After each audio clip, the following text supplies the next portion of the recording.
Hi everybody, Kent Toussaint from Teen Therapy Center in Woodland Hills, coming to you live on Facebook for our weekly Tips on Teen segment where we answer your questions. And today, the question that we have is this. So I've heard this term called failure to launch, and I'm seriously concerned about my teen. He's already 17 and can't seem to do anything on his own. How do I get him to be more independent, excuse me, and take care of himself? I'm worried he'll be at home forever. So I hear this a lot, especially around May, June, when kids are graduating from high school or barely graduating from high school, and there are a lot of times parents are really concerned about whether their kids are really ready to take that next step into either a profession or college or whatever that entails. So a couple things we want to rule out. Here's my concerns. Is this 17-year-old boy possibly having some developmental or emotional struggles that have not been addressed? For example, is he on the autism spectrum disorder? If he is he getting the proper treatment and support to deal with the rigid thinking and intrusive thoughts that can come with that can get in the way of him taking a step forward? Is this boy struggling with anxiety or depression or unresolved trauma? And if those are the cases, it's really important to get him into therapy so he can process and work through this stuff, or else it's just going to keep dogging him throughout his entire life.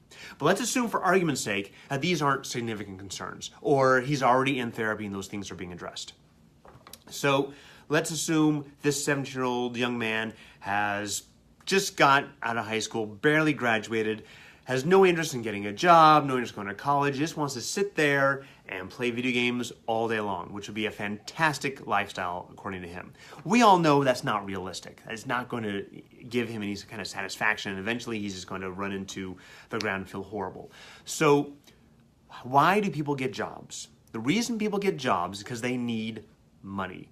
Why do people go to college? Because they want to get a job that can get them money. We live in a capitalist society where money drives our entire economy and influences everything we do. So let's assume, maybe not, I'm not sure, but maybe this kid has had some entitlement issues through his life. He's never really had a lot of responsibility, never really needed to have responsibility. He's kind of skated through. Now's the time to really give him a sense of that responsibility. Now, he won't like it. He'll push against this. But it's really important to talk to him, get him on board, make sure he's part of the conversation. Start talking about what he can take on as a responsibility. Maybe he starts taking on his own phone bill.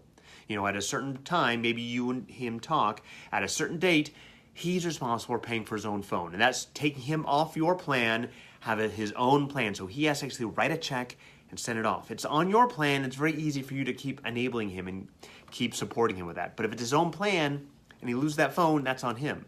And he may say, well, I'll let the phone run out and then you won't have any way to contact me. And I would say, go ahead and let him do that. Call his bluff. He's not going to go anywhere. He's not going to put himself in danger. If he's going to put himself in danger, he's going to do it anyway, whether he has a phone or not.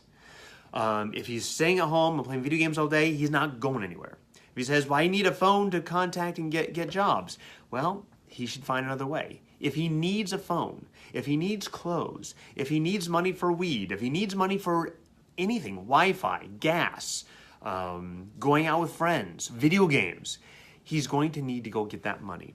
And the more we can put him in a situation where the environment of life is teaching him and not your nagging, he's more likely to start going to apply to that burger joint, to the clothing store, or the grocery store, wherever that is.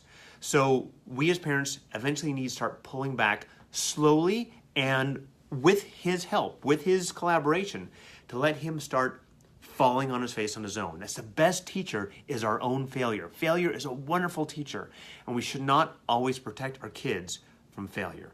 So it's a big topic. I can go an hour talking about this, but obviously we don't have that kind of time. If you have more questions, you can always contact us here at Teen Therapy Center through Facebook, or if you want us to answer additional questions you may have, you can email us at tipsonteens@teentherapycenter.com. And of course, there's a lot more information about us at our website, teentherapycenter.com. And this is Kent Toussaint saying thank you very much, and we'll see you next time. Bye-bye.